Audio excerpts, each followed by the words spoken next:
Hi everyone, my name is Carla Zambelli. I'm a congresswoman in Brazil. I would like to talk to you about the movie The Edge of Democracy. In 1942, Orson Welles, the American filmmaker who made the classic Citizen Kane, came to Brazil to make a film that would be called It's All True. It was the time of United States good neighbor policy with Latin America. The film was supposed to have episodes about the carnival in Rio de Janeiro and the fishermen in Brazilian Northwest. It remained unfinished though due to disagreements between the director and the studio that had ordered the film. But the exhibition at film festival of the footage that survived into today reveal a filmmaker committed to showing with intellectual honesty the Brazilian reality of the time instead of just making a political propaganda film. That is what is expected of a great filmmaker. Unfortunately, the same cannot be said of the Brazilian documentary The Edge of Democracy by filmmaker Petra Costa.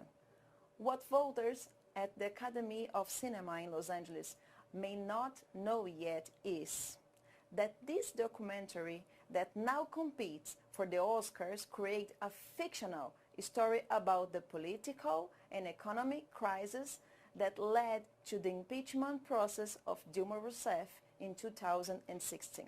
This crisis in Brazil had its origin during the years that the left were in power. At that time, the Workers' Party always flirted against the freedom. For example, to establish a kind of social control over the media. It was during this period as well that Brazilian democracy lost some credibility due to the biggest corruption scandal in national history, revealed and dismantled by Operation Car Wash, which changed the direction of Brazilian politics. It revealed, for example, that huge bribes were paid by the government to brokers and politicians in exchange for contracts with the National Oil Company. That's when it all started. The crisis that transformed all Brazilian politics began and led to the impeachment of 2016. Gained political legitimacy thanks to the genuinely popular movements. Millions of Brazilians took to the streets to protest against political corruption and economic disaster. But Petra Costa seems to prefer the biased version created by the Workers' Party.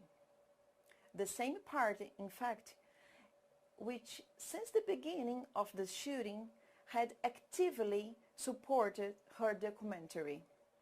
During the impeachment process, filming was conducted with prior knowledge of the outcome of the impeachment and the imprisonment of the ex-president Lula. And that's not all.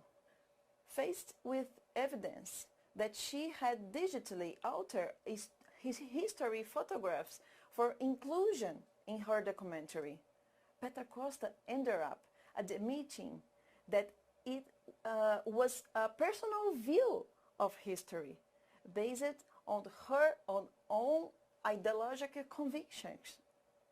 That is, she created her own historical truth.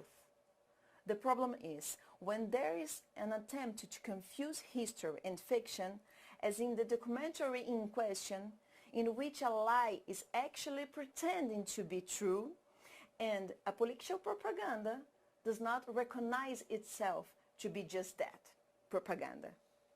Brazilians do dream of one day seeing a national production winning the Oscar, but not at the expense of falsifying the truth. We don't want to win a real prize with a fake production. We know that, unlike that unfinished film about Brazil by the great Orson Welles, this documentary by Petra Costa could very well be called It's All Fake.